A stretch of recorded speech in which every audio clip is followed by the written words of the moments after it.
Shock Monkey Radio is inappropriate for adults, by adults, and the views and opinions expressed here do not reflect upon FXBG Public Radio or its sponsors. For additional information, please refer to the United States Bill of Rights. Stand warned. Hello and welcome to Shock Monkey Radio. I'm the Madman, and this is my coronavirus mask. But I'm going to have to take it off. I am just alone in my basement right now. That's just like, you have an excuse to wear a mask. You wear the mask, right? Especially if it's that cool. Everyone wants a Spider-Man mask. Now I can read my notes. Okay, so here's the deal. Despite the racist asshole down at Richmond flexing his authoritarianism, FXBG Public Radio is still able to bring you content during this pandemic lockdown. All due to the miracles of modern technology and the genius of our producer / owner, EK the DJ, who's like, once this, you don't get to see him, but I see him. And so, seriously, within, like, what was it, 3 hours, EK? After this order got passed down, lockdown order here in Virginia, within a couple of hours, EK found a way for us to continue the show. The show must go on. And so, you know, people don't know how much effort he puts into this to give us a professional quality entertainment that we can content that we can put out. So, sure, EK the DJ, he likes to stay behind the scenes, which doesn't make a whole lot of sense to me because he's way better looking than I am. But I mean, here, it's amazing what we can do these days. If you had talked to me in, I don't know, like 1995 when I graduated high school, it tells me exactly what is going on now. We're using multiple different softwares and using my own personal phone and so forth as a camera, using my Bluetooth as a device. If I tried to explain that to 1995 me, I wouldn't believe me. I wouldn't believe me. So the bad news is I'm not sure how good the audio quality is going to be, so I may put out the whole video up on YouTube just because it's lower quality. And but the good news is that I can smoke now. So, I don't know about you, but I'm pretty much showering after every time of my shit. So, I'm just not the kind of guy who ever figured out the 3 seashells or don't feel like wiping my ass with corn cobs and leaves. All right? I'm just so curious at these bidet companies. Bidet companies, because I guarantee you they're behind this entire buyout of all the toilet paper. Behind the buyout of all this toilet paper. Because I guarantee you these bidet companies, as soon as the news of the coronavirus is hit, they're like, go buy all the toilet paper to force people to buy our bidets. Anyway, so if you're interested, you know, bidets are probably a good option. It's time to upgrade, I suppose. Because they are quite cheap, and I guarantee you I'm not making any money from any bidet companies. But I've seen them. I've never used them. I'm uncomfortable about water getting squirted up my ass. I got to ease myself into it in my own private bathroom. It's very, very good. So, yeah, I think that's what's going on. Bidet companies. Have you ever gotten the feeling that this COVID-19 thing is like snow days? You know how snow days go, right? People are always talking like the day before a snow day. And like, oh, maybe it'll be a snow day. We won't have to go to work. You know, schools will be closed. We get like a free day off. It's like an extra day off.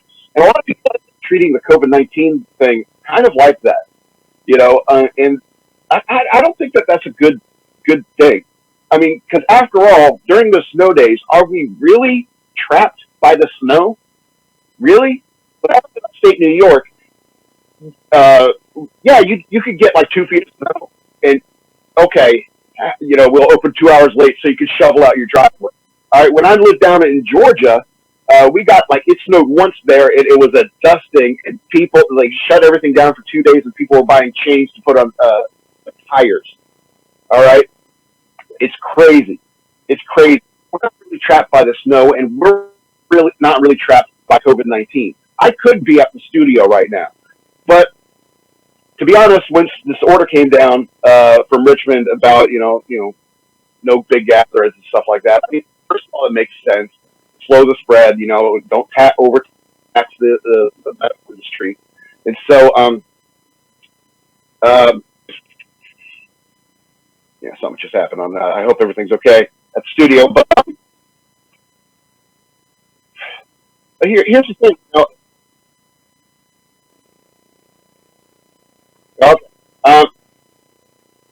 So it's not really that dangerous, but we're playing it safe. And plus, I think that once the order came down, EK was like, I wonder if we could do this. If Ben Shapiro, if Ben Shapiro can do it from home, why can't we? We have the same technology at our fingertips. And that's kind of the miracle of modern technology, is that we have this technology where news and entertainment is all fairly cheaply produced. And that's why the big networks are trembling, man. That's why they're trembling, is because of the little guys. There's littler guys like me, and then there's bigger guys like Steven Crowder, who, by the way, this month, Louder Crowder's like putting out all their behind the paywall stuff. So I don't know. I kind of like the idea of giveaways. I put up full episodes on YouTube before, and I may do it again depending on the quality of the audio, so, or how lazy I am later. I mean, I am drinking beer. Speaking of Ben Shapiro, that reminds me. Yeah, it just seems like COVID-19 is like people are using it as an excuse to play hooky. I don't get that. Because, I mean, what's life without work? Speaking of 1995 me, if I had said something to him like, what's life without work, he would have laughed in my face. It's like, work is fucking useless, you'd say. Wow. Maturity is a funny thing. Anyway, so this reminds me of a Ben Shapiro dream I had. I didn't dream about Ben Shapiro. Well, I guess technically I did dream about Ben Shapiro. Now, but the dream was, in the dream, I was in a break room at this company. And I was making out with this girl. I had my hand down her pants, I'm like kissing her neck and stuff like that. And she's enjoying it, of course. And, it's all a lie, fantasy in my head, obviously. And all of a sudden, she's like, I hear someone coming. And we stop, and we kind of just like walk away from each other, lean up against the counters and stuff like that. And Ben Shapiro walks in. I realize, oh shit, I'm in the break room of the Daily Wire. Ben Shapiro just turns and glances at us, and he says, this break room smells like pussy. And then I woke up. I don't know about you, but that's how my brain works. Like the idea of hearing Ben Shapiro say something like that is hilarious to me. It's the kind of joke that wakes you up. You ever constructed a joke accidentally in your head and crack yourself up? This guy has. So here's something that I found a little bit disturbing. I've heard some people saying that this pandemic will drastically change how humanity interacts even after all of this is over, even after all this COVID-19 stuff is over, that it could fundamentally change how humanity interacts. And so we may have to say goodbye to handshakes. We may have to say goodbye to high fives, fist bumps, chest bumps, gaps, all of that. I'm sorry. I don't want to live in that kind of world. I mean, I'm not the most touchy-feely guy that lives on Earth, so, shit, awesome place. But, I mean, even cold and cynical dudes need a hug sometimes. Italy's weakness was because they are so social and close with each other. In fact, that's why the world loves Italians. I mean, their pasta is awesome, too, obviously. A lot of these Mediterranean cultures, the original melting pot in the Mediterranean, they're all very family-oriented and very close with all the age ranges of their family. And it's not like here in America where there's a ton of people, like we lock up our citizens in nursing homes, or we lock up our children in daycare, both of which are germ factories. Anyway, so my point is that I don't want to live in a world where the people of Italy are wiped out, and they won't be. All right? But rather that cold and impersonal societies thrive under these new rules. And I'm sorry. You cannot change the fundamental fact that humans are social creatures. We're pack animals, and we need physical contact.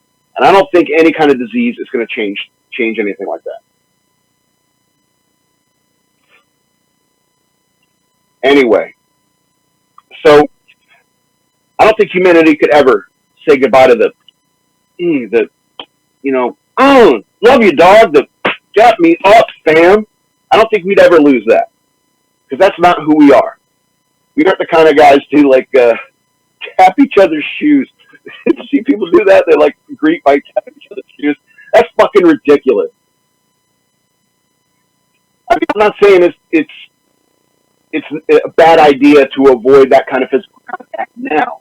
What I'm saying is that humanity could never lose that.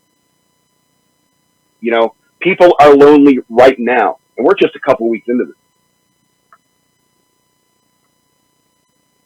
So let me ask you something. If a wizard came to you and he said, I can guarantee your grandmother will live another 50 years, but you can never hug her again. Would you take that deal? Think about that. Anyway, so let's talk about Tiger King, because everyone's talking about it. Everyone's seen it. I mean, it's funny is I got my friend Jonathan, he sent me a meme of Tiger King meme. We've never discussed is what are you watching on Netflix or anything. Not even thinking that or talking or knowing that I've seen the show. But I have, obviously, and that's why I reacted to the meme, because it was pretty funny. So I think that's interesting that people do that. They'll assume you've seen it already. I mean, it's been out for a couple weeks now, and I've really put off watching it. I was actually watching fucking Deep Space Nine episodes before I watched that, until everyone started talking about this, and now I'm just like, well, okay. Guess I'll watch it, talk about it, and it's worth watching and talking about it. First of all, I will say it's extremely well formatted, shot, edited. The post-production is flawless. Really, really good. And I know what a pain in the ass it is to edit video, because I do it. I edit video, and I don't really get paid for it. But let's talk to the subject matter of the show. Let's talk about tigers. Let's talk about what you crazy fuckers are doing. You make me feel like I have to carry a handgun everywhere I go. Not that I'm ever not armed, but still my brain, my girth, and my blades are nothing against a tiger that is stalking me. What the fuck are you people doing breeding these things? Big cats are super fucking dangerous. Why the fuck breed them at all? Evolution has a purpose, assholes. Seriously, I don't like animals in cages. I think they should be allowed to live in the wild. I think that, nothing depresses me more than a bird in a cage. It's like, birds don't belong to me. I'm sorry. And people who own birds are usually fucking crazy. So, here's the thing. I think they should live in the wild. I think we shouldn't be breeding them. We already fucked up a bunch of species by breeding them too much, like beasts of burden, horses, oxen, cows, dogs, cats. Look what we did to dogs and cats. Breeding them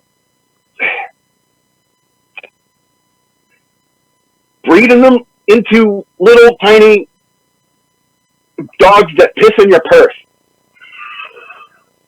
That's like the title of the show. Pissing in your purse.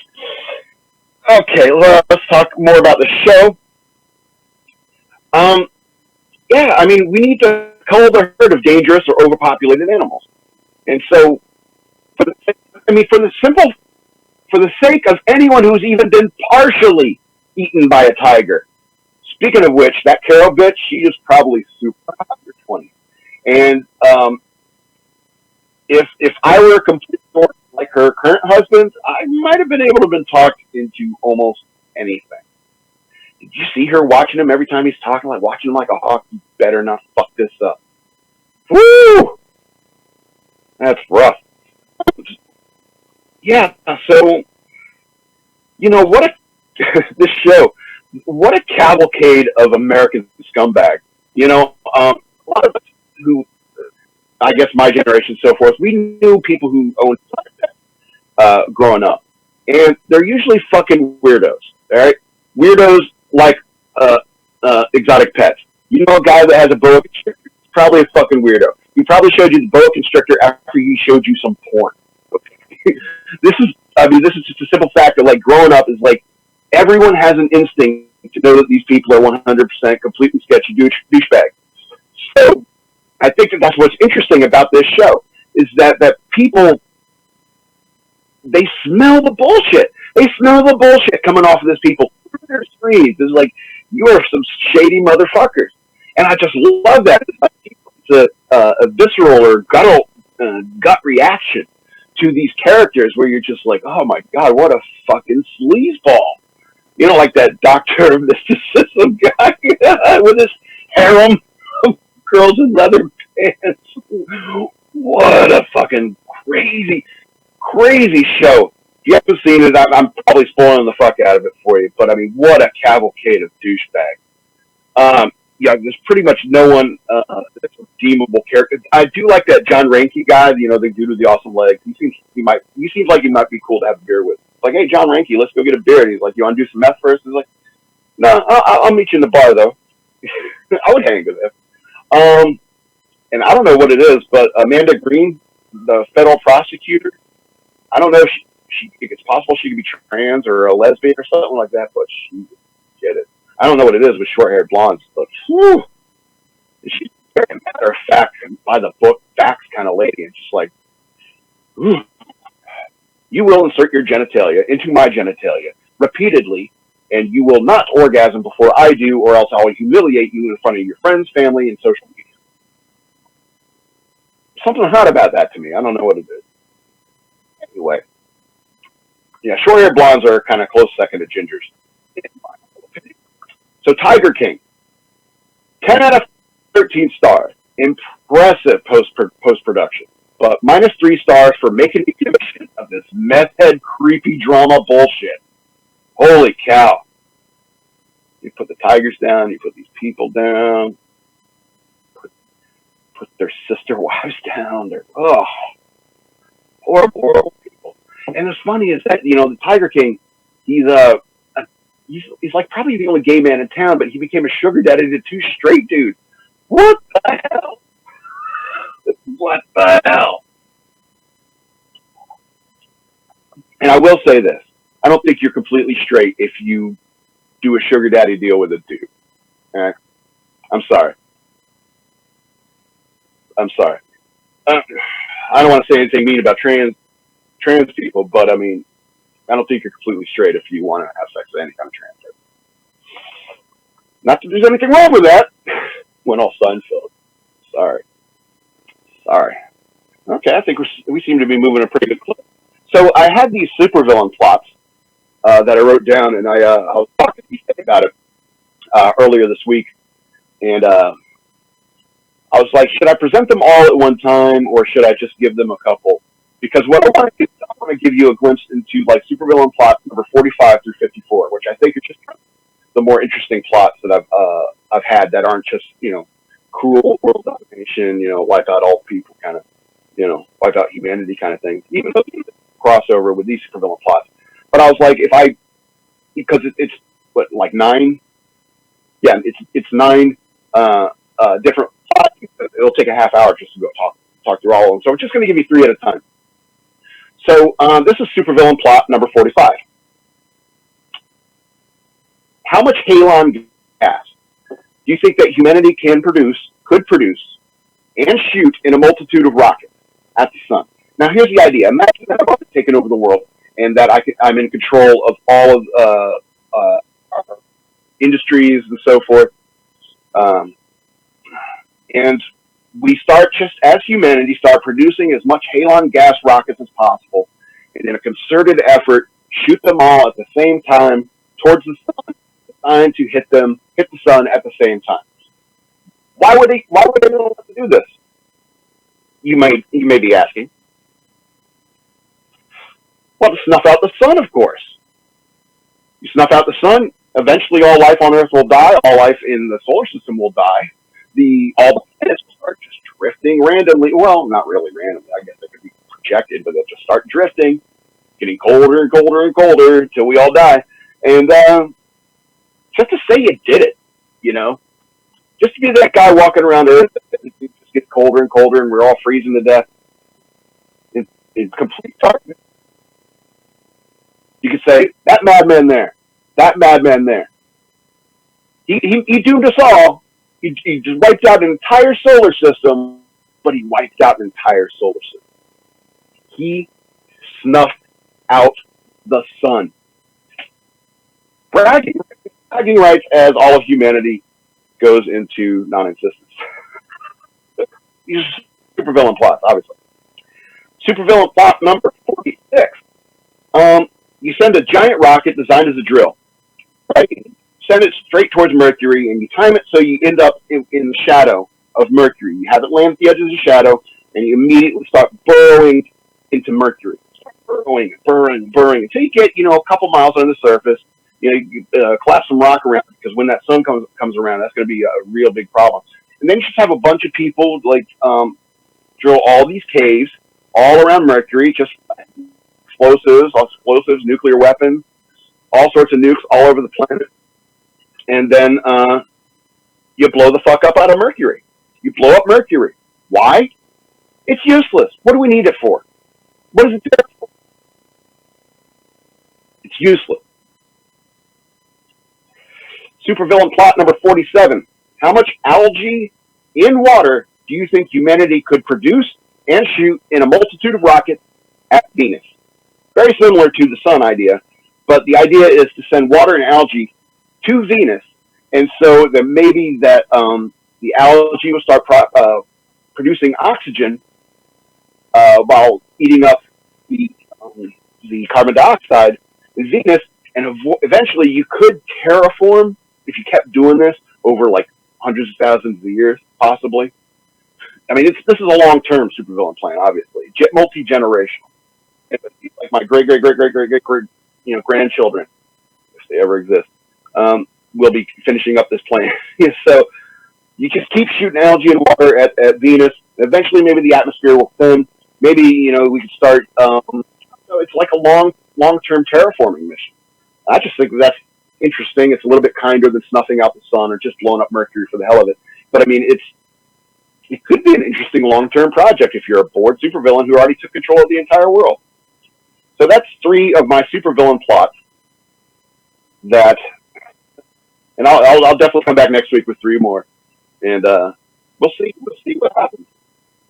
I'll tell you all, and hopefully you'll back me up on my plans to wipe out all of humanity and take control of the world. Go over to patreon.com/shockmonkeyradio and become a henchman. Should probably change that.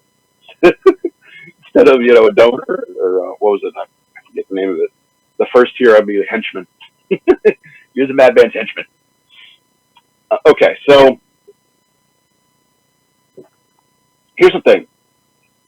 Have you ever had to explain to somebody who's not a native-born American why Rowan Atkinson, Mr. Bean, or Johnny English, or whatever like that, have you ever had to explain why he's funny to Americans?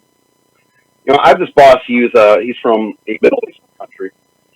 I don't want to put him on blast or anything like that, but we have all these TVs up around where I work, and on one of them he always puts on like Mr. Bean comment, and I don't know how to approach him about this subject because I'm like, what, dude, that shit's not funny.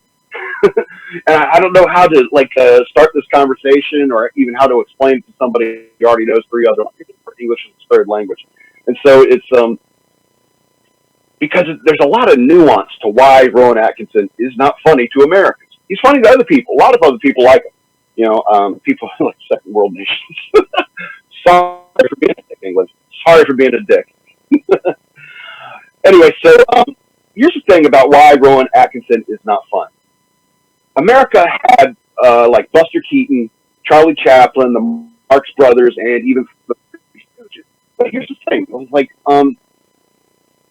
once the Second World War came around, America got really, really cynical. I think it was after Pearl Harbor, where Americans just got really cynical, and that whole slapstick kind of thing is started fading away. The Three Stooges, last vestige of it for a while. And so, I mean, yeah, because America got cynical, it's like we don't like that kind of physical. doofus on, getting excited about every little fucking thing kind of shtick that Mr. Bean has, we don't find that funny anymore. But after the Second World War, it made us cynical, and it refined our sense of humor. It refined our sense of humor into things like Lenny Bruce and George Carlin, and the Sam Kinison kind of direction. And that's it's a cynicism and anger, and it's not as palatable in many ways as like Rowan Atkinson's Mr. Bean and Johnny English and stuff like that, because it's all very shallow. But Sam Kinison, there's a lot of depth to that madness, and it's a river, even for George Carlin and Lenny Bruce, that's what American comedy is really all about. So when it comes to today, comedy today, the most Charlie Chaplin or Buster Keaton comedy gets is Bert Kreischer. Bert Kreischer taking his shirt off, one joke, one shtick, and he keeps fucking doing it like anyone wants to see that shit. You're funny as shit, Bert Kreischer, but quit fucking squealing. God damn. Ugh. Laughing at your own jokes, just squealing away. Well, I went through those rants pretty nicely. 2 points coming up. Good. So, I do not see chat, DK. Okay, so let's go ahead and get into the news worth knowing. I bet you I know who's in chat. So, did you play the thingy? About sis? What are you saying? Mic not working, bro? I'm going to assume that's an I yes to that you played this thing. So let's get into the news we're going. DC residents could be jailed for leaving home during coronavirus lockdown. Okay, residents of Washington, D.C. could be jailed for up to 90 days if they violate the city's strict stay-at-home order announced Monday. The latest in a series of increasingly tough measures taken across the country to stop the spread of coronavirus. Quote, our message remains to stay home, Mayor Muriel Bowser said in a statement. Staying at home is the best way to flatten the curve. Flattening the heels. That's how you say it. Flattening the curve and protect yourself, your family, and your entire community from COVID-19. Many people want to know how they can help right now, and for most people, this is how, by staying home. The order says that residents can leave to engage in essential activities such as obtaining medical care, food, working at essential businesses and government functions, essential travel, or, quote, allowable recreational activities. I guess it would be what you want. The stay-at-home order is one of a number of such orders that have been put in place in cities and states across the country to stem the flow of the virus, but many of those orders do not carry significant penalties for individuals. New York does not carry punishment for individuals, though it does include them for businesses. The DC order goes into effect April 1st. It's much stricter, warning of a much higher fine, even jail time, for those found in violation. We don't want you to get sick, so we're going to throw you in jail where you're more likely to get sick. Quote, any individual who willfully violates the stay-at-home order will be guilty of a misdemeanor, and are you prosecuting misdemeanor? Anyway, so, was that New York or something? Anyway, upon conviction, you are subject to a fine not exceeding $5,000, imprisonment not more than 90 days, or both. Quote, we have to enforce orders or they are worthless, the mayor told the D.C. council members before she announced the order to the Washington Post. Jesus, you got to watch out for this authoritarian grab. Even Nancy Pelosi's pork bill, where they're trying for the stimulus thing, that's an authoritarian grab, and it's happening all over the world. Authoritarian countries are using this quote unquote opportunity to seize more power. And the the rest of the world's fucked as far as I'm concerned. I'm America first. I'm Donald Trump guy. You know, I'm a conservative. We need to be watching out for ourselves, and we need to be watching out for the Americans in our own government because they do exist. They used to be called social justice warriors. Now they're getting super fucking crazy. Watch out for that authoritarianism. People are going to be trying to make grabs for power while people are panicking. That's the nature of humanity. That's the way it's always worked.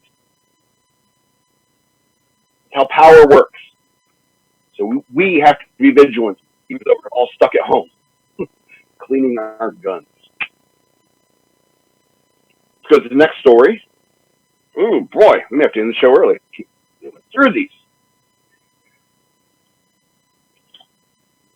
And isn't it ironic? Don't you think? Coronavirus tests bound for the UK become contaminated with coronavirus. Is that a haiku? 1, 2, 3, 1, 2, 4, 1, 2. No. Corona. Oh, hold on. Haiku. I don't know. I don't have time to do the math, as it were. Plus, I hate math. Oh, it's the worst. Anyway, the United Kingdom's efforts to ramp up public testing for coronavirus suffered a setback Monday after key components of some tests due to the imported contaminated with coronavirus. Eurofins Scientific, a testing laboratory company based in Luxembourg, sent an email Monday informing government laboratories in the UK that delivery of key probes and primers for coronavirus tests would be delayed after traces of the coronavirus were found on the supplies. The Daily Telegraph reported. It's a great. No, it isn't. No, it isn't. That's not irony, Alana. It's not clear how the email how the tests for the became contaminated. Eurofins Scientific insisted other private coronavirus test suppliers have experienced similar problems. Oh, man. Turn 98. That's not irony. This is irony. Meanwhile, the British government has faced criticism for its slow rollout of coronavirus testing for the general public when compared to other wealthier nations, including the United States, Germany, and South Korea, the Telegraph reported. At least 1,400 deaths in the UK, which ranks sixth in the worldwide tally of coronavirus deaths. The UK is the most infected nation, recording at least 22,465 confirmed cases by Tuesday, according to Johns Hopkins University. The government initially decided to only test those hospitalized with coronavirus symptoms and National Health Service staff for COVID-19. Until 2 weeks ago, only hospitals run by the Public Health England were permitted to conduct coronavirus testing. Jesus, what's that guy's name? That British Prime Minister? He's a weird-looking dude, isn't he? PHE and Downing Street clashed over the weekend over unclear national testing figures. Yeah, he is a weird-looking dude, and it makes sense that he's a weird-looking dude. Sorry for this brief aside. But here's the thing, is that, you know, the Vikings, they came in the hot people all over Europe. And, you know, people wonder why people generally speaking. Rebecca Thallier is hot, but I mean, generally speaking, British people are ugly. Sorry, England. I hope you don't unsubscribe. But, you know, it's not my fault. You're not. I mean, I'm ugly too. I'm an American and I should be prettier, you know, but I'm not. I'm ugly too. And so facts are facts. You know, the Vikings took all your hot people. Anyway. Yeah, so PHE and Downing Street clashed over the weekend over the unclear national testing figures. PHE said the UK now has a capacity to test 10,000 people per day. From Friday to Saturday morning, the Department of Health and Social Care reported less than 7,000 had undergone tests. PHE later said that just above 9,000 people had been tested within the same time frame, according to conflicting figures. Both conflicting figures fell below capacity, drawing ire from the Prime Minister's office, according to The Guardian. Ministers are pushing to conduct 25,000 tests a day by mid-April. Figure still far beneath Germany's 70,000 tested daily. The Guardian. Yeah, Guardian reported. Testing is crucial to those who test positive, so those who test positive can receive proper treatment and placed in isolation sooner, preventing the spread of the infection. Anthony Costello, a global health professor at the University College London, told BBC Radio 4 that the UK ought to ramp up mobile testing sites like those seen in Ireland, in the United States, and elsewhere, as well as every larger private hospital in the country with coronavirus tests. We have 44 molecular biology labs. That's horrible. I'm sorry, I'm going to stop. That's my fault. I'm really pissing off England today. We have 44 molecular virology labs in the UK. If they're doing 400 tests a day, we could be up to Germany's levels of testing, and it's perfectly feasible, Costello told the BBC. Public Health England was slow and controlled by only and only allowed non-PHE labs to start testing 2 weeks ago, which was only after the strategy shift to in the community testing. If you look at Korea, well, Korea really had to deal with SARS. If you look at Korea, they have done 49,000 tests. That is 3 per million, and they have suppressed the virus. I didn't see why we can't get these 44 to the mass testing, and then when we locked down all the Asian states, it was 6 to 8 weeks, even in Wuhan, 6 to 8 weeks, even in Wuhan.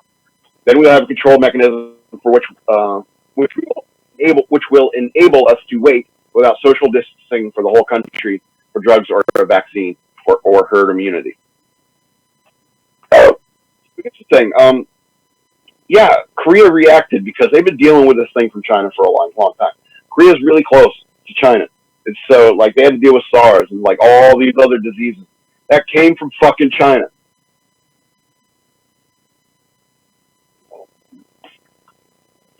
I mean, isn't it ironic? the test became contagious. So I guess, does that make them, like, unusable, though? We're certain he has them, but we just need to make sure. I don't know. You're killing me, Smalls! Anyway, Amazon fires Staten Island warehouse worker who wanted coronavirus protection. Amazon has fired a worker at its Staten Island, New York warehouse after it helped organize a walkout over the company's coronavirus responses, alleging he was at risk. Christian Smalls had demanded that the Jeff Bezos-led company close its Staten Island fulfillment center for a deep cleaning after a worker tested positive for COVID-19 in mid-March. Smalls, along with allegedly more than 100 workers, walked off the job at approximately 12:30 p.m. Monday, the New York Post reported. There's 10 cases confirmed here, and the media only knows about one, Smalls told the news outlet. Yeah, that's all we want. See, he has that snow day mentality. He wants to go home, play video games. Quote, somebody needs to be held accountable, Smalls said in an interview with the Post. I saw people get sick every single day. I sent people home with different symptoms, dizziness, vomiting, bloodshot eyes, puffy eyes. I've seen it all. They're just high. They're just high, dumbass. In a statement obtained by Fox News, an Amazon spokesman said Smalls was terminated because he violated several terms of his employment. You're killing me, Smalls! No, the actual quote is, Mr. Smalls received multiple warnings for violating social distancing guidelines and putting the safety of others at risk. Smalls doesn't sound like an Italian name. The spokesman said, quote, he was also found to have had close contact with a diagnosed associate with a confirmed case of COVID-19 and was asked to remain home with pay for 14 days, which is a measure we're taking at sites around the world. Despite that instruction to stay home with pay, he came on site today, March 30th, further putting other teams at risk.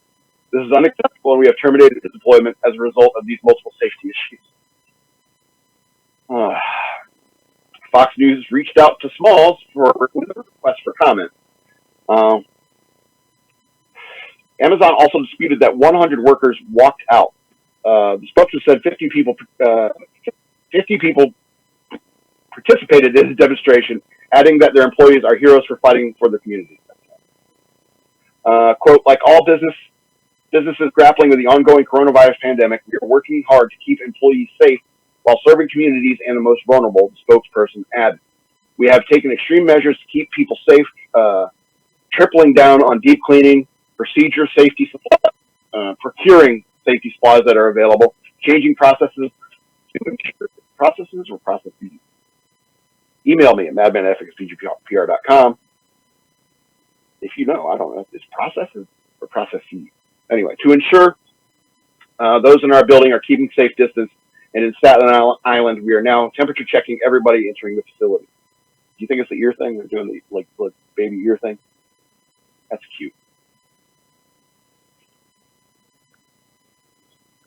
Anyway, so I don't care about the COVID thing, man. I'm just like right now, my allergies are acting up. I'm sniffling all the time, and people looking at me like, "Is he infected?" It's like, let's not forget, it's still pollen season. Anyway, New York Attorney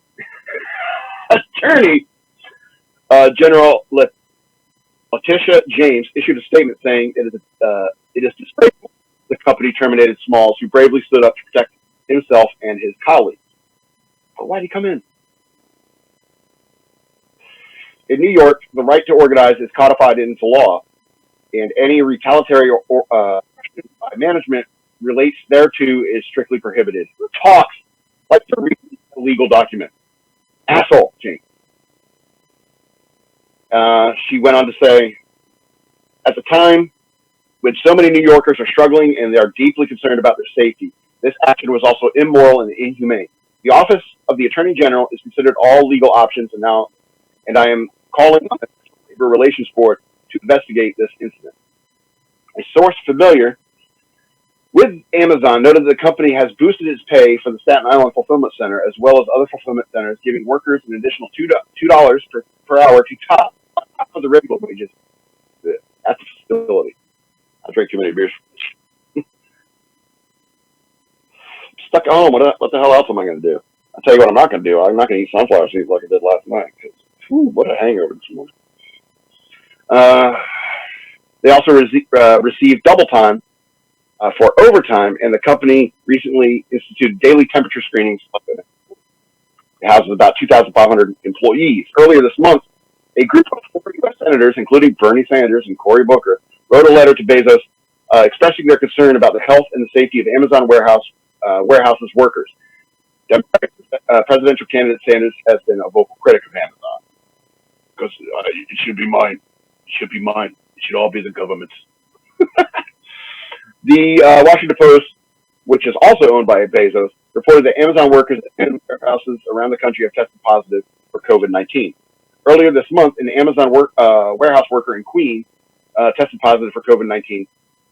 It's the first known case of an Amazon warehouse employee being affected by the virus. On March 11th, Amazon announced it would give all employees diagnosed with COVID-19 and all those placed into quarantine up to 2 weeks of pay. Is Amazon really the bad guy here? According to a source, because they still have to fulfill all those orders in New York. People need things. People don't want to leave. So Amazon has become a lifeline for many, many people in a highly affected zone like New York. I understand that you're concerned. It's like, wear your face mask, wash your hands, hand sanitizer, latex gloves, a cool-ass Spider-Man mask. But business needs to keep going. People need to still eat. People need to still wipe their asses. Deliver those bidets.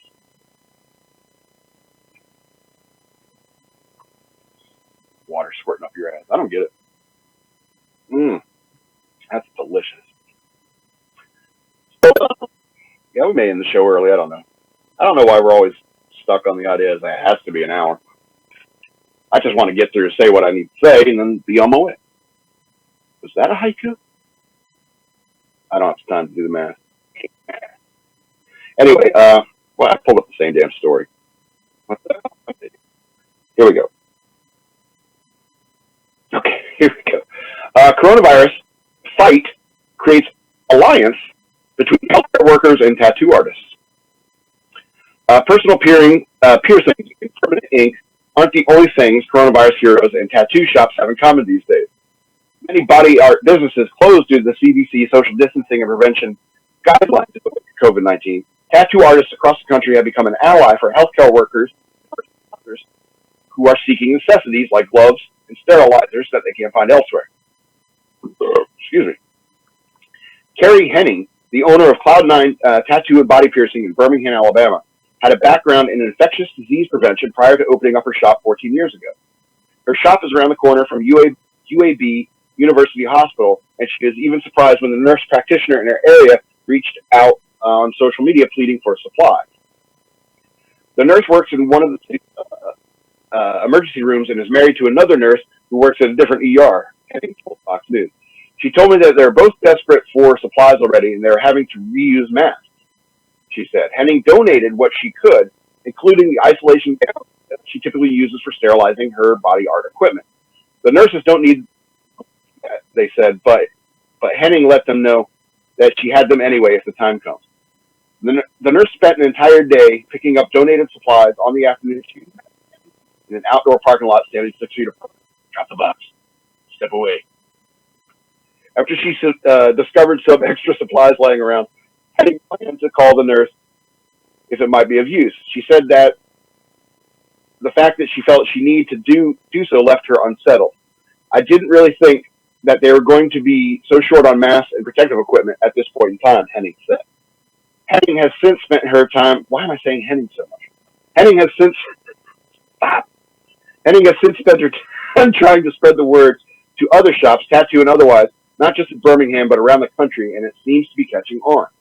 Police in Whiteland, Indiana, took to Facebook to give a big shout-out to Angels and Demon Tattoo for dropping off a case of gloves for our offices. That's cool. Americans are the best. Mel Newman, shop manager for the Mighty Horseman Tattoo Company in Westchester County, New York, had been working from home without a paycheck despite offers from the shop owner when she received a voicemail from a local EMT paramedic in desperate need of supplies. He was trying to call around to tattoo shops to see if we could donate gloves or masks because they were so dangerously low and not even as bad as it's going to get, Newman said. She donated hundreds of pairs of gloves from her shop as quickly as she could. She wished she could have more to spare, she explained, but business has been slow even before the shop had closed. That's sad. Here's the point. Here's the point of this, is that you don't need to nationalize everything in the government. People are like, why isn't Trump being an authoritarian? Why isn't he taking control of the government and everything? Because you don't need to. The support businesses are the support system. Your community is the support system. Your churches are the support system. Okay? It's a national crisis. It's a worldwide pandemic. Do you expect Americans not to be working together towards the same goals? How new are you to America? P.S. John Atkinson isn't funny. All right. We got a couple, two more stories? Yeah. Two more stories.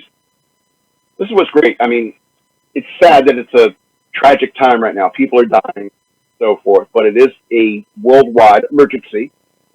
And it just seems to me over the last couple of weeks, I've been finding more and more positive stories in the news that I like talking about. And I'm just like half the stories are positive stories. Usually I just get one or two. Oklahoma megachurch hosts epic drive grocery giveaway in response to coronavirus outbreak.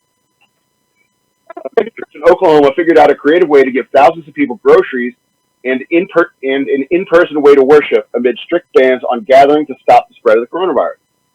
Paul Doherty, the lead pastor of the 13,000-member Victory Church in Tulsa, Oklahoma, has preached to thousands before, but when he spoke to 1,000 cars and heard horns honking in response, he was moved to tears. This is awesome. We told people that if you want to give your life to Christ, just put your lights on.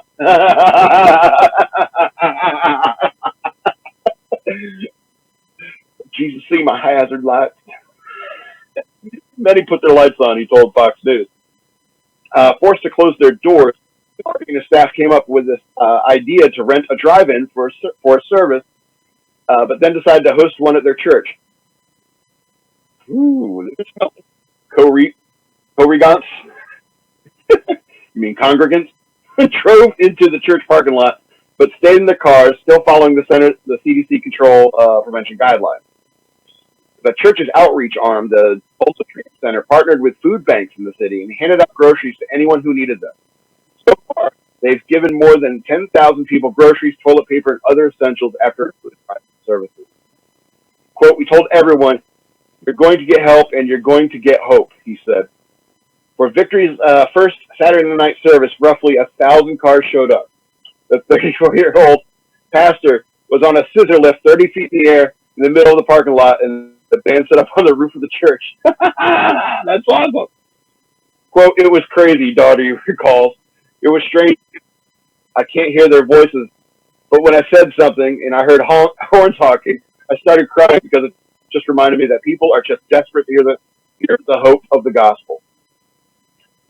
The sermon and worship were played locally at a local FM radio station for the 15,000 people in their cars, live streamed online for over 120,000 people at home. Miracles about technology. The human spirit doesn't die, ladies and gentlemen. God bless these people. Since the drive-in service inception, the church has launched a meal delivery program for doctors and nurses' families in the city. Quote, "A lot of people, when they're coming to receive the groceries, they are in tears, getting laid off from work and saying, 'Thank you for not limiting who you give to.'" He said, "Wow, that's deep." I had one, and they were also cheering up, receiving them from their neighbor, one who was laid off and had an elderly neighbor. It was just kind of cool to hear how these stories, how they're coming. It's catching. They're paying it forward. America's the best. Daugherty said he is not trying to rebel against authority like some other churches. Prior to starting the service, he called the city's mayor, police chief, and Oklahoma Governor Kevin Stitt, who all thanked him. He gave him permission to hold the service, which the church plans to continue on Wednesday night. Quote, "Preaching to a parking lot or inside a building, even though it's totally different, is about that person in the car getting love and encouragement." Other congregations across the state have done similar services as well as drive-through conventions. Americans are the best. We'll find a way. We're not cold and impersonal. Well, not super cold and impersonal. Just because we don't like Rowan Atkinson. Yeah, I got about 8 minutes left till 7, but we got one more story. Early. So, speeding doctor gets coronavirus mask from Minnesota trooper, not a ticket. A doctor caught speeding by a Minnesota state trooper was issued 5 brand new N95 masks, not a ticket. Quote, "I burst into tears. Forgive me, doctor. I burst into tears," said Dr. Sharosh Ashraf Janjua. Forgive me. She wrote on Facebook, according to the Minneapolis Star Tribune. The doctor, cardiologist, was headed to Minneapolis after getting off work at Essentia Health in Duluth on March 21st when she was pulled over, the paper reported Monday. Doctors and nurses at U.S. hospitals treating coronavirus patients have reported a shortage of N95 masks, making them a priceless commodity. This is a quote. "This complete stranger who owed me nothing and is more on the front lines than I am shared his precious mask with me without my even asking," she wrote. "The veil of civilization may be thin, but not all that lies behind it is savage. We are going to be okay." I'm going to read that quote again from this doctor. "The veil of civilization may be thin, but not all that lies behind it is savage. We are going to be okay." Isn't that amazing? Humans are strange and amazing creatures. A lot of us are stupid, but there's some people. Trooper Brian Schwartz stopped her for going 85 miles an hour in a 70-mile-an-hour zone. He was issued N95s as protecting himself from the coronavirus, the paper reported, Star Tribune.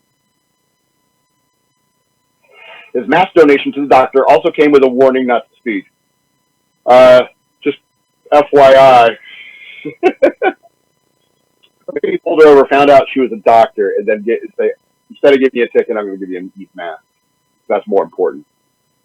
I mean, a doctor going to 85, it's dangerous, sure, but it's a doctor.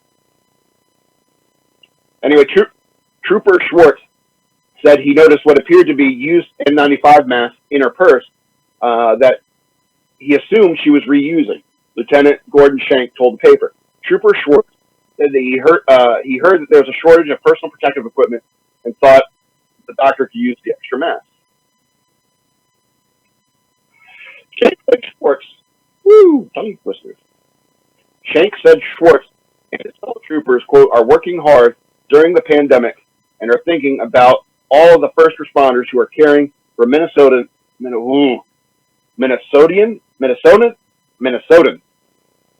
during this critical time. Never been to Minnesota. I heard it sucked. I'm kidding. You're obviously great. It's not like you're Wyoming. So,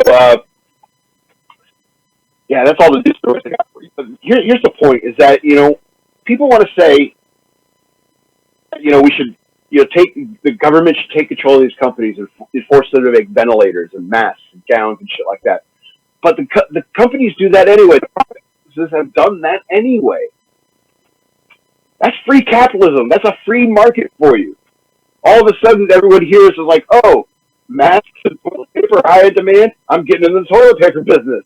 That's how a free economy works. People look at these empty shelves. They're taking pictures of these empty shelves in stores. And it's just like, see, this is what like capitalism is like an emergency. I like how Ben Shapiro flipped it and said, yeah, but that's how communism looks all the time. And that's the truth. That's the truth about how great America is. That's the truth about how great capitalism is. It's the truth about how great Americans are. You have your friends, you have your family, you have your social support network, you have your church support networks, you have your. We're going to be okay. We're going to be okay. I do the news worth knowing every week, and it's because it's news. It's like there's no way we can not talk about COVID-19. It's on everyone's lips. It's just like Tiger King. How can you not talk about Tiger King when it's on everyone's lips? Okay, so we got about 3 minutes to 7 o'clock. Are you there, EK? Have I lost you? Have I been just talking to myself for the last 40 minutes or what? Oh,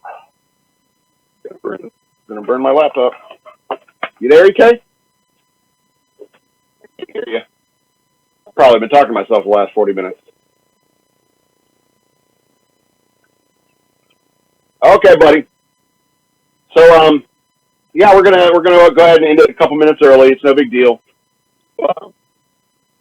You ready? Thanks for listening. Go over to patreon.com/shockmonkeyradio. Become a patron. You get access to all of our content. If you don't want to do that, you can go see videos for free over at Shock Monkey Radio on YouTube. Search for Shock Monkey Radio on YouTube. And yeah, that's our show. That's Shock Monkey Radio for today. We'll see you in April. I'm the Madman, and I love you.